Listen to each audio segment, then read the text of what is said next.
Many political leaders, with a few rare exceptions, they are a set of rogues, rascals, utterly selfish people who have no genuine love for the country, who have looted the country. और ये नूरा कुश्ती इसको कहते हैं. नूरा कुश्ती आपको मालूम है? फेक, फर्जी कुश्ती, नॉट रियल रेसलिंग. ये नूरा कुश्ती हो रही है. Almost the entire Indian media has become utterly shameless. कोई शर्म नहीं रह गई. उसको वोट देना दो, मगर कोई फर्क नहीं पड़ने जा रहा. लोगों के जीवन में कोई फर्क नहीं पड़ने जा रहा. Pakistan is a fake country. कोई मुल्क नहीं है. I don't recognise Pakistan. Indian government में रिकॉग्नाइज, आई डोंट रिकॉग्नाइज. भेजा भी होता है ना इंसान का. मेरे यहाँ गोबर नहीं भरा है, भेजा भरा. मैं आई डोंट एक्सेप्ट ब्लाइंडली. आज हमारे साथ हैं सुप्रीम कोर्ट के रिटायर्ड जज और अपनी बात बेबाकी से कहने के लिए जाने जाते हैं जस्टिस मार्कंडे काटजू जी. काटजू साहब, आपका बहुत स्वागत है. Thank you.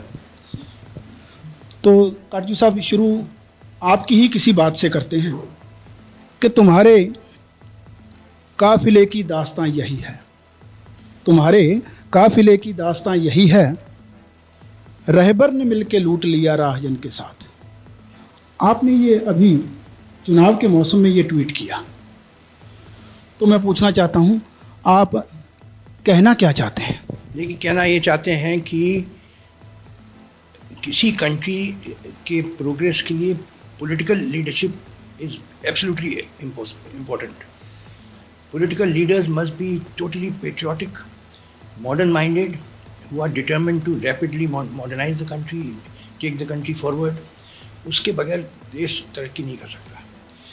Unfortunately, हमारे political leaders,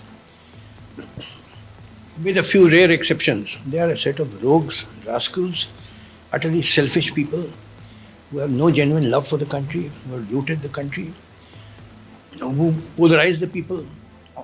To get votes, they spread hatred on caste and communal lines. कि उनका फ़ायदा हो जाए. They have only desire for power and wealth. तो कैसे, how can the country progress with such leaders of all parties? I am not talking of any particular party. Utterly third rate people. अब देखिए, for example, हम आज देख रहे थे कि वो योगी आदित्यनाथ ने कहा कि हमें अली नहीं चाहिए, बजरंग बली चाहिए. और आज एक मायावती ने कहा हमको दोनों अली और बजरंग बली चाहिए. ये कोई लेवल ऑफ कॉन्वर्सेशन है, डिस्कशन है? यानी भीषण समस्याएं हैं देश के सामने कि how to deal with the problem of massive unemployment, massive farmers distress, child malnourishment and health care. कितने प्रॉब्लम्स आ गए हैं, भीषण समस्याएं देश के सामने आ गई. मगर बात हो रही है अली और बजरंग बली की. क्या इन लोग का मेंटल लेवल देखिए. जी, इतना ही नहीं है, इससे अलावा भी बहुत बातें हो रही हैं. बात हो रही है कि हमने दिखा दिया कि पाकिस्तान को कैसे टैकल कर सकते हैं, फिर अगर बदला लेना पड़े तो फिर एयर स्ट्राइक कैसे कर सकते हैं. तो उसमें प्राइड ले रहा है देश, और देश के वासियों को कहा जा रहा है कि आपको भी इसमें प्राइड लेना चाहिए. तो व्हाट इज़ योर से ऑन दैट? देखिए, अब सुनिए, केयरफुली सुनिएगा मुझे. पुलवामा में अटैक हुआ, 42 CRPF सोल्जर्स वर किल्ड. अब सवाल उठा किसने मारा? तो कहते हैं जैश ए मोहम्मद ने रिस्पॉन्सिबिलिटी क्लेम कर ली, और Jaish e Mohammed is based in Pakistan, इसलिए पाकिस्तान ने मारा. यही तो कहा जाता ना, इसी वजह से आपने सर्जिकल स्ट्राइक. तो मैंने एक फेसबुक पोस्ट डाला, आप देख लीजिए. मैंने कहा देखिए, ऐसा है, अक्सर होता है कि जिस ऑर्गेनाइजेशन का कोई हाथ नहीं होता किसी अटैक में, वो भी रिस्पॉन्सिबिलिटी उस अटैक के लिए क्लेम कर देता है ताकि उससे शोहरत हो जाए और पैसा आने लगे, डोनेशन आने लगे. ये अक्सर होता है. Very often an organisation which has nothing to do with an attack, वो भी कहता है हाँ साहब हमने किया, लाओ हमको पैसा लाओ. तो लिहाजा उनके आपने फॉलो कर लिया, उन्होंने क्लेम किया रिस्पॉन्सिबिलिटी, आपने एक्सेप्ट करके आपने हमला कर दिया. अरे भाई, उसकी कोई इंक्वायरी होनी चाहिए थी, कौन एक्चुअली हुआ रिस्पॉन्सिबिलिटी. क्योंकि रियल कल्प्रिट्स को तो कभी आप पकड़ नहीं पाएंगे. They have disappeared. आपकी क्रिमिनल इन्वेस्टिगेशन आता नहीं है आपकी एजेंसीज को. Criminal investigation is a science. उसके लिए ट्रेनिंग चाहिए, एपरेटस चाहिए, लेबॉरेटरी चाहिए. वो आपके यहाँ आपकी पुलिस को आता जाता नहीं है. तो लिहाजा वो क्या देती, फलाने ने किया. तो ये सब प्रिज्यूम कर लेना कि पाकिस्तान ने कराया. और अच्छा, जैसी जैसी बात, सॉरी मैं आपको इंटरप्ट कर रहा हूँ, जैसी बात आप कर रहे हैं वैसी बात करने वालों को गद्दार कहा जा रहा है, क्योंकि वो क्वेश्चन कर रहे हैं देश के, उनका जो दूसरी साइड है उनका कहना है कि भाई ये तो देश को क्वेश्चन करने वाली बात है, ये तो आर्म फोर्सेस को क्वेश्चन करने वाली बात है, उनकी ब्रेवरी को, उनकी गैलेंट्री को क्वेश्चन करने वाली बात है। तो the same thing you are saying, what the opposition is saying. नहीं, जो बात मैंने कही आपसे अभी कि अक्सर जिस ऑर्गेनाइजेशन का कोई हाथ नहीं था किसी अटैक में, वो भी रिस्पॉन्सिबिलिटी क्लेम कर लेता है। ये किसी ने नहीं बात कही है, मैं आई अलोन हैव सेड दिस, कि ऑपोजिशन तो डाउट नहीं कर रहा है कि जैश ए मोहम्मद ने करा है अटैक, उस पर सब अग्रीड हैं, बीजेपी भी, ऑपोजिशन सब, इस पर कोई डाउट नहीं। मैं ही डाउट कर रहा हूँ कि कैसे इन्हें आपके पास कोई स्पेसिफिक इनपुट्स हैं या कोई रीजंस हैं? भेजा भी होता है ना इंसान का, मेरे यहाँ गोबर नहीं भरा है, भेजा भरा। मैं आई डोंट एक्सेप्ट ब्लाइंडली कि उन्होंने कहा जैसे मोहम्मद इज क्लेमिंग रिस्पॉन्सिबिलिटी। मैंने कहा भाई अक्सर होता है कि an organisation which has nothing to do with an attack, वो भी रिस्पॉन्सिबिलिटी क्लेम कर लेता है ताकि शोहरत हो जाए और फिर डोनेशन आने लगे। This happens very often, so don't take it blindly कि जैसे मोहम्मद ने क्लेम किया इसलिए आपने मान लिया उनका क्लेम। तो इन एनी केस ये देखिए, एक तो दोनों powers are nuclear powers, secondly war is a very expensive thing, जंग बड़ी महंगी चीज़ होती है, आप गरीब मुल्क है, you can't afford it. And then ये सर्जिकल स्ट्राइक तो ऐसा हुआ कि आप रात को 12-1 बजे किसी आदमी के घर गए जब वो सो रहा है और एक तमाचा मार के भाग जाएं, ये आपकी सर्जिकल स्ट्राइक हुई। मगर अब आप दोबारा नहीं कर पाएंगे क्योंकि अब वो जगह है, अब वो सो नहीं रहा आदमी। Pakistani army is on it's guard. मेरे एक फ्रेंड गए थे अभी पाकिस्तान से लौट के आ रहे हैं, बोले पूरी छावनी बन गया पूरा border. Pakistani army no ordinary army, उनके पास भी मॉडर्न वेपन्स हैं, सब तैयार हैं। अब आप उनको, you can not take them by surprise. लेकिन अभी तो सारा डिस्कोर्स इसी पे चल रहा है, सारा इलेक्शन जो है इसी पे बेस्ड हो गया है। सारे इलेक्शन में बाकी जो मुद्दे हैं वो गॉन हो गए हैं, आप भी समझते हैं। और अभी तो ये चल रहा है कि हमने ये कर दिया, और दूसरी पार्टी जो सामने वाले हैं वो कह रहे हैं कि आपके करने में ये गलतियां हैं। अब आपने कुछ एक और नई बात ला दी कि ये भी एक गलती है। तो अभी ये जो डिस्कोर्स इस तरफ चल पड़ा है, आपने एक और बात कही कि ये जो जंग है बड़ी महंगी चीज़ है। जंग पैसों के हिसाब से ही नहीं महंगी, जंग जानों के हिसाब से तो और बहुत महंगी होती है। तो अभी जिधर देश जा रहा है उसके बारे में आप देखिए, वोट जो पड़ता है जात बिरादरी पे पड़ता है। ये सब कोशिश तो की जा रही है कि वॉर हिस्टीरिया को विप अप करो तो शायद वोट और आ जाएं, मगर I don't think it is going to have any effect. सीधे सीधे हमारी पब्लिक 90% लोग जात बिरादरी पे वोट दे देते हैं और वही होने जा रहा है। तो लिहाजा ये अगर कुछ लोग समझते हैं कि हम वॉर हिस्टीरिया विप अप करें और अल्ट्रा नेशनलिज्म विप अप करें तो कुछ और वोट मिले, I don't think it is going to have any effect. अब लोग समझ गए ये सब वोट का चक्कर है। और ये नूरा कुश्ती इसको कहते हैं। नूरा कुश्ती आपको मालूम है, फेक फर्जी कुश्ती, नॉट रियल रेसलिंग। ये नूरा कुश्ती हो रही है क्या, तो कुछ नहीं होगा। आप इतना कुछ देख रहे हैं इलेक्शन से पहले, तो अगर मैं आपसे ये पूछूं कि इलेक्शन के बाद आप क्या देखते हैं? देखिए, ऐसा है कि 1707 में last strong Mughal emperor Aurangzeb died, और 1707 से 1857, 150 साल was the rule of the later Mughals. वो नाम के बादशाह थे, उनके पास कुछ रह नहीं गया था। और ये 150 साल बड़ा मारधाड़, बड़ा इंस्टेबिलिटी और टर्मोइल का पीरियड था। फिर 1857 में जब ब्रिटिश ने म्यूटिनी क्रश कर दी, तब उसके बाद फिर period of stability I India में, जो आज तक चल रही है वही।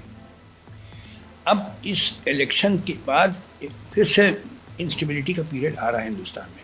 It will again be like the reign of the later Mughals, क्योंकि होगा क्या, कोलिशन गवर्नमेंट बनेगी, जो मेरा अंडरस्टैंडिंग है। और कोलिशन गवर्नमेंट में पहले तो झगड़े होंगे, ल्यूक्रेटिव पोर्टफोलियोज़ किसको मिले, फाइनेंस मिनिस्ट्री किसको मिले, कॉमर्स, जिसमें बात ही इनको तो पैसा चाहिए, कोई देश से प्रेम तो है नहीं इन नेताओं को। तो झगड़े होंगे और उसके बाद भी झगड़े होते रहेंगे। तो chaotic conditions are coming in this country like the reign of the later Mughals. But chaos cannot continue forever. Nature does not like a vacuum. तो कुछ ऑल्टरनेटिव इमर्ज करेगा to the parliamentary system of democracy. देखिए, सबसे बड़ा obstruction to the country's progress is the parliamentary system of democracy. Because parliamentary system of democracy runs on caste and communal vote banks. And casteism and communal, they are feudal forces. They have to be destroyed if the country wishes to progress. मगर parliamentary democracy further entrenches casteism and communalism और मजबूत करती है. तो ये तो हमारे देश की तरक्की में ऑब्स्ट्रक्शन बना. देखिए चाइना में कोई पार्लियामेंट्री डेमोक्रेसी नहीं है, मगर वो आज आपसे 5-6 गुने आगे निकल गया है. हम तो इस बात में गर्व लेते हैं ना कि हमारा देश सबसे बड़ा लोकतंत्र है.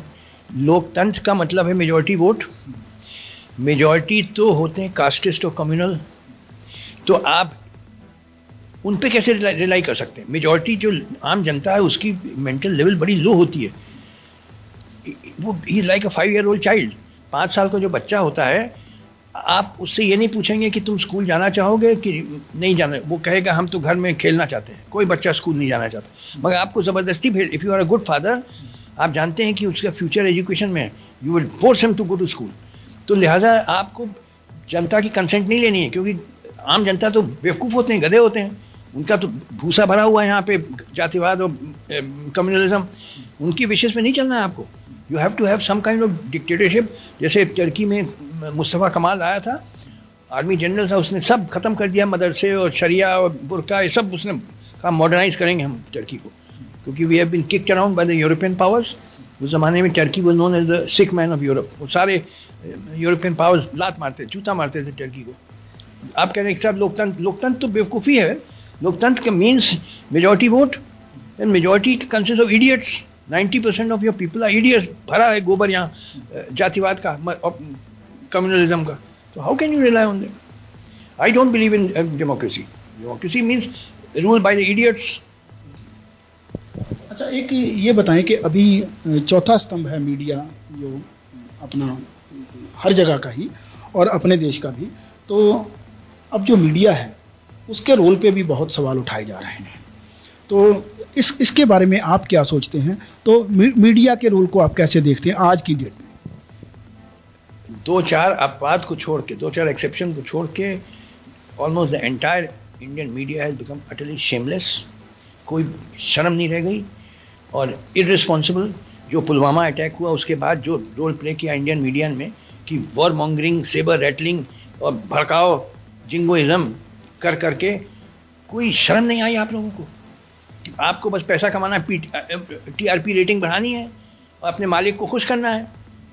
कोई धर्म ईमान भी तो होना चाहिए ना. ये हर चीज़ आप अपने मालिक के इशारे पे नहीं कर सकते हैं. But Indian media has proved to be very very irresponsible. I am very sad to say so. But हाँ, 2-4 एक्सेप्शन छोड़िए, otherwise they are utterly shameless the way they have behaved. आपने कहा कि आम लोगों को पता नहीं लगता है, आम लोग तो ऐसे ही हैं. तो आपने कुछ आइडेंटिफाई किया है कि कौन से सेक्शन ऐसे हैं जो ठीक काम कर रहे हैं और कौन से सेक्शन मीडिया के ऐसे हैं जो ठीक नहीं काम कर रहे? नहीं, इक्का दुक्का मीडिया वाले हैं जो जिनकी मैं रिस्पेक्ट करता हूँ. जैसे पी साईनाथ हैं जो हिंदू के रूरल है, उन्होंने एक्सपोज किया था फार्मर सुसाइड. 5-6 साल मीडिया वालों ने खबर नहीं छपने दी. फार्मर सुसाइड होते जा रहे थे. 5-6 साल मीडिया वालों ने छपने नहीं दिया. फिर उसने जाके एक्सपोज किया. He was rural editor of the Hindu at that time, P Sainath. उनकी मैं बहुत इज्जत करता हूँ. एस वराडराजन है, वो भी हिंदू के थे. अब उनका theWire.in अपना पोर्टल चलाते, वो भी रिस्पॉन्सिबल वे करते हैं. एक रवीश कुमार हैं NDTV की, वो भी अच्छा आई जैसे. So there are some I respect. ऐसा नहीं कि हम, but vast majority totally hopeless, बिल्कुल बेशरम हो गए. क्या कर रहे हैं इन्हें? They have sold themselves out. बिकाऊ कमोडिटी हो गए हैं, विच इज़ वेरी रॉन्ग. यानी आपको तो जनता को सही गाइडेंस देनी है, मगर आप लोग क्या कर रहे हैं? अच्छा, अब क्योंकि चुनाव का मौसम है और चुनाव की गर्मजोशी बड़े ज़ोर शोर से चल रही है, तो इस समय में जो इलेक्शन कमीशन का रोल है वो बड़ा वाइटल हो जाता है और बड़ा इम्पोर्टेंट रहता है. तो क्योंकि आप एक इंडिपेंडेंट ऑब्जर्वर हैं और अपनी बात बेबाकी से कहते हैं, तो इस मामले में भी मैं आपसे जानना चाहूँगा कि हाउ डू यू सी अभी जो इलेक्शन कमीशन का रोल है उसको आप कैसे देखते हैं? देखिए, मैं I have not studied it and I am not interested. जो भी रिज़ल्ट हो इलेक्शन का, क्या उससे गरीबी कम होगी हिंदुस्तान की? बेरोज़गारी कम होगी? बच्चों का भुखमरी कम होगी? किसानों की खुदकुशी कम होगी? कुछ नहीं कम होगा, जो भी रिजल्ट हो आ जाए। तो दिस इज इररिलेवेंट। बस इतना ज़रा सा फर्क पड़ेगा कि मुस्लिम्स की लिंचिंग थोड़ी कम हो जाएगी। 10-20% मुस्लिम्स की लिंचिंग जो गौ रक्षक कर रहे थे वो कम हो जाएगी। देखिए, हर सिस्टम का एक और एक ही टेस्ट होता है कि is it raising the standard of living of the people और नॉट। हर पॉलिटिकल एक्टिविटी का एक ही टेस्ट होता है कि is it giving people better lives, decent lives और नॉट। आपने कुछ चीज़ें गिनवाई कि ये कम नहीं होगा और ये कम नहीं होगा और ये कम नहीं होगा, लेकिन अभी संकल्प पत्र आया है, अभी न्याय देने की बात हो रही है और हम पे इतबार कीजिए ये बात हो रही है। तो भाई पॉलिटिशियन प्रोमिसेस को आप बिलीव करते हैं? ये प्रोमिसेस तो यानी उसको तो आप फेंकिए, जो ये तो कहेंगे ही जब चुनाव आएगा हम ये दे देंगे, I will give you the moon, every politician is promising the moon. उसका क्या है? ऐसे सवाल पूछने से फ़ायदा क्या? You know it is not to be taken seriously. कोई प्रॉमिस कर देगा कि ये देने, कहाँ से दोगे? अपने जेब से पैसा लगाओगे? कि वो कह रहे हैं इतनी इनकम कर देंगे, वो 6,000 रुपये महीना देने का प्रॉमिस किया, कितना दिया? 72,000 हर ईयर। कहाँ से अपने जेब से दोगे? कहाँ से लाओगे? कहना आसान है, हम ये कर देंगे, वो कह दो भैया इलेक्शन प्रॉमिसेस। उनका तो क्लेम है कि हमने 3 राज्यों में, और पहले पंजाब में और उसके बाद 3 राज्यों में हमने कहा कि किसानों के कर्जे माफ़ कर देंगे और हमने कर दिए। That is there claim. देखिए, ऐसा है, पहली चीज़ तो है कि फार्मर्स को रेम्यूनरेटिव प्राइसेस मिल नहीं, इस फार्मिंग बिकमिंग इकोनॉमिक और नॉट। देखिए, फार्मर का भी पेट होता है, उसको भी प्रॉफिट कमाना होता है। He must get incomes revenues which are above his cost. अभी the reason for farmer suicide is that he is not getting remunerative prices. वो middle man सब खा जाता है। तो लिहाजा ये सब की कर्जा माफ़ है, इसका क्या मतलब? अगर उसको रेम्यूनरेटिव प्राइस जब तक नहीं मिलेगी तब तक वो कैसे खेती करेगा? This is the biggest problem of farming. मैंने आपके रिसेंट ट्वीट्स देखे हैं, तो उसमें कन्वर्जन्स की जो पाकिस्तान में बात आप कर रहे हैं उसके बारे में भी मैं आपसे कुछ पूछना चाहता हूँ कि वो उन कन्वर्जन्स के बारे में आपने खुलकर बोला है कि ये हो रहा है और हमारे यहाँ से वहाँ पर स्थिति जो है वो बदतर है। तो क्या आप कहना चाहते हैं? देखिए, 2 चीज़ कहना चाहते हैं। एक तो पाकिस्तान में कोई अगर हिंदू बन जाए मुसलमान तो कोई प्रॉब्लम नहीं है। अगर कोई मुसलमान हिंदू बने, इमीडिएट कत्ल हो जाएगा उसका। आप एक एग्जांपल दीजिए, जो मुस्लिम लड़की चली गई हिंदू के साथ और कन्वर्ट हो गई इनटू हिंदुइज्म और अभी तक जिंदा है, एक नहीं मिलेगा। दे आर कॉल्ड मुर्तिद, एपोस्टेट, मार डालेंगे। तो 1 वे ट्रैफिक है, तो ये तो गलत है ना। इट शुड बी, या तो दोनों को परमिट करिए। जब शुरू में वो हुआ था, immediately they should have found out the age of the girl. वो चलता रहा। बाद में इस्लामाबाद हाई कोर्ट ने कह दिया कि हमने इंक्वायरी कराई है और वो मेजर पाई गई है ना। एक तो इस्लामाबाद हाई कोर्ट के बारे में आई एम वेरी पुअर ओपिनियन। उन्हें जजमेंट्स दिया था वो एमएलईज के बारे में, इतनी एट्रोशियस जजमेंट, बिल्कुल यानी जैसे कि फंडामेंटलिस्ट जजेस हैं वहाँ के। तो I don't have a high opinion, वो तो उनसे कुछ भी एक्सपेक्टेड है। आपने कन्वर्जेंस पे ये बात की, और अभी आज हम जब बात कर रहे हैं तो अभी इमरान खान प्राइम मिनिस्टर हैं, और जब उन्होंने पहली बार संबोधन किया पार्लियामेंट को तो उन्होंने कहा कि हम सबको बराबर दर्जा देते हैं और सबको बराबर सम्मान देते हैं और करेंगे। तो उसके बाद आप क्या सोचते हैं कि कुछ बदलाव आया है या वही है, या फिर पोजीशन आगे से नीचे गई? देखिए, ऐसा है कि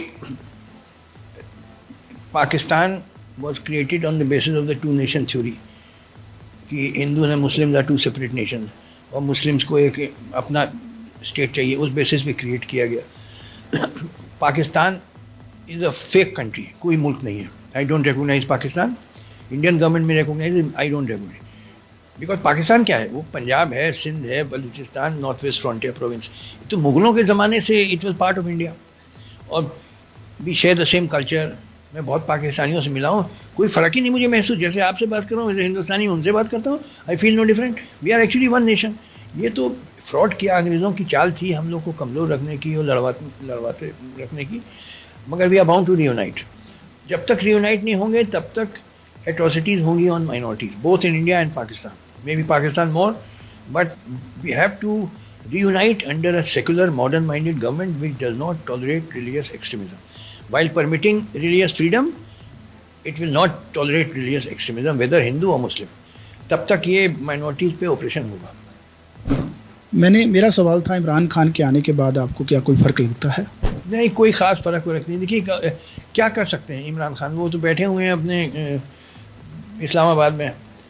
ये जो फोर्सेस हैं, जैसे हिंदू लड़कियों का एब्डक्शन बहुत हो रहा है, सिंध में पर्टिकुलरली बहुत हो जाता है. इमरान खान क्या, how can he do anything about it? उनके हाथ में क्या है? तो कुछ फ़र्क ज़्यादा नहीं पड़ेगा, कहेंगे मगर कुछ नहीं. जब आप रीयूनिफिकेशन की बात करते हैं तो आप भारत की, पाकिस्तान की और बांग्लादेश की रीयूनिफिकेशन की बात करते हैं, तो आपको लगता है कि इसकी पॉसिबिलिटी कोई है, जैसे आज हालात हैं? क्योंकि इस देश की पॉलिटी भी इसी बात पे चल रही है कि पाकिस्तान के साथ कैसे निपटा जाएगा, और उधर इस बात पे चल रही है कि हिंदुस्तान के साथ कैसे निपटा जाएगा. पॉसिबिलिटी ही नहीं, इनएविटेबल है, ये तो होना ही है. Not a question of possibility, but it's a matter of time. It will not take place immediately, क्योंकि जिन्होंने हम लोग को डिवाइड किया है वो आसानी से हमको रियूनाइट नहीं होने देंगे.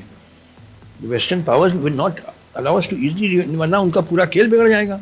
कि India, there game for partition was कि India should not emerge as a modern industrial giant, जैसे चाइना हो गया. India should not become another China and it should remain a market for the arms industry. तो अगर reunite कर गया तो उनका खेल बिगड़ जाएगा. मगर हमारा इंटरेस्ट है, we must reunite to become a modern powerful nation. तो रीयूनाइट तो होंगे, हम हैं एक नेशन. आप पाकिस्तानियों से मिलिए, कोई फ़र्क नहीं फील करेंगे आप उनसे. ये तो हम लोग को बेवकूफ़ बनाए, कहा जाता है कि हेट्रेड है बिटवीन हिंदूज एंड मुस्लिम. कोई हेट्रेड नहीं है. कोई इंडियन जाता है पाकिस्तान, इवन हिंदू जाता है या सिख जाता है पाकिस्तान, इतना प्यार मोहब्बत मिलता है. आप पूछिए किसी आपके साथी गए हों हिंदू या सिख, इतना प्यार मोहब्बत वहाँ मिलता है, आपको आइडिया नहीं है. There no hatred. ये तो आर्टिफिशियल ही क्रिएट, हेट्रेड इज़ आर्टिफिशियल. कोई हेट्रेड पेट्रेड नहीं है, ये बेवकूफ़ बनाने की बातें हैं. तो हम लोग रीयूनाइट होंगे मगर टाइम लगेगा. It will not be easy. हम लोग अभी जो इंडियन रीयूनिफिकेशन एसोसिएशन बना लिए हैं, उसका बहुत इंटरनेशनल नेटवर्क हो गया. अभी हम लोग बस इतना कर रहे हैं, we are spreading the idea. आप चले आइएगा इंडियन रीयूनिफिकेशन एसोसिएशन .co.in, ये वेबसाइट का नाम है. उसमें एक तो मेरा मिशन स्टेटमेंट मैंने लिखा, क्या हमारे ऑब्जेक्टिव, वो पढ़ लीजिएगा. और मैंने 16 addresses to the Indian nation लिखे हैं, वो भी पढ़िएगा. उसमें ये भी mention how to become a member. तो होना तो है ही, it is we are one nation. जैसे east Germany west Germany divide हुए थे 1945 में, फिर रीयूनाइट हुए कि 1990 में, after 45 years, because they are one nation bound to रीयू. या नॉर्थ वियतनाम साउथ वियतनाम 30-40 साल के बाद रीयूनाइट हुआ, क्योंकि एक कंट्री है, वो तो होना तो है ही. It's a matter of time. अच्छा, हमने काफ़ी बातें की कि अभी चुनाव का मौसम है, इलेक्शन सिर्फ सर पे हैं और चल रहे हैं कह सकते हैं, क्योंकि अभी एक फेज़ तो हो गया है. तो आपने जैसे कहा कि लोगों को नहीं पता है कि लोकतंत्र का इस्तेमाल कैसे करना है या क्या करना है, अपने वोट का इस्तेमाल कैसे करना है, vote on caste lines and all that. तो अभी भी समय है, अभी बाकी फेज़ जाने हैं. आप क्या कहना चाहती हैं एक आम वोटर को, एक आम लोगों को, देश के, आपके भी देश के ही लोग हैं, आपके अपने ही लोग हैं, उनको आप क्या गाइड करना चाहेंगे अपने तरीके? देखिए, मैंने गाइड किया कि तुम्हें भैया जो जिसको वोट देना दो, मगर कोई फ़र्क नहीं पड़ने जा रहा है. लोगों के जीवन में कोई फ़र्क नहीं पड़ने जा रहा है. न गरीबी दूर हो, जिसको भी तुम वोट दो, न गरीबी दूर होगी, न भुखमरी, न बेरोज़गारी. जो रियल प्रॉब्लम्स हैं उस पर कोई असर नहीं पड़ेगा. तुम दो जिसको चाहो. मैं तो वोट देता नहीं हूँ. मैंने ज़िंदगी में एक बार, जब मैं 20-22 साल का था, तब मैंने सोचा भाई एक्सपेरिमेंट करूँ क्या होता है वोटिंग. मैंने एक बार ज़िंदगी में वोट दिया, when I was very young. तब से I have never voted. Why should I vote? मेरे वोट का कोई मतलब ही नहीं है, क्योंकि वहाँ भेड़ बकरी जैसे लाइन लग जाती है. 1 लाख यादव वोट, 1 लाख जाट वोट, 1 लाख हरिजन वोट, 1 लाख मुस्लिम वोट. तो भैया मैंने कहा थैंक यू वेरी मच, मैं अपने घर में खुश हूँ, मैं वोट इस पागलपन में शिरकत नहीं करूँगा. I never vote. एक आपने अपना ओपिनियन पीस भी इसी तरह से लिखा है कि ये जो 2019 की लोकसभा इलेक्शंस हैं वो इररेलेवेंट रहेंगी. That's what I've said. हमारे दर्शकों को भी कुछ आप बताएं. मैंने कहा भैया तुम्हें भैया जिस ठग को वोट देना दो, क्यों है तो सब ठग. तुम्हें सेलेक्ट योर ठग. अब मैं क्या तुम्हें राय दूँ? मैंने बता दिया. मैंने एक चोर को तुम चूज कर लो, तुम्हें जो चोर पसंद है. तो ये जनरलाइजेशन तो बहुत बड़ा आपने ले लिया. ये सच है. ओके। ये क्या इन लोगों को रियल प्रेम है देश से? ये जो नेता लोग, एक बार क्या हुआ, बरखा दत्त का शो था एनडीटीवी में, तो वो इखलाक का मर्डर हुआ था ना, लिंचिंग हुई थी, वो मुस्लिम की बीफ ईटिंग कर रहा था दादरी में, तो पैनल डिस्कशन था, मुझे भी बुला लिया गया। उसमें और पैनलिस्ट थे, एक बीजेपी के थे, एक कांग्रेस के थे, एक समाजवादी पार्टी, ये लोग। तो शुरू में बरखा ने इनसे सवाल पूछा तो ये लोग आपस में लड़ने लगे, नेता लोग। फिर कुछ समय के बाद बरखा ने मुझसे पूछा, जस्टिस काटजू आपकी क्या राय? आप ये देख लीजिएगा, जस्टिस यूट्यूब पे टाइप करिए justice Katju hang the politicians, इतना टाइप करिए आप, मिल जाएगा। तो बरखा ने मुझसे पूछा, जस्टिस काटजू आपकी क्या राय? मैंने कहा Barkha, all this politician should be hanged. अच्छा, मैंने ये जो कहा तो जो ये नेता आपस में लड़ रहे थे सब यूनाइट हो गए और मुझ पे अटैक करने लगे, ये सेनाइल हो गया, पागल हो गया।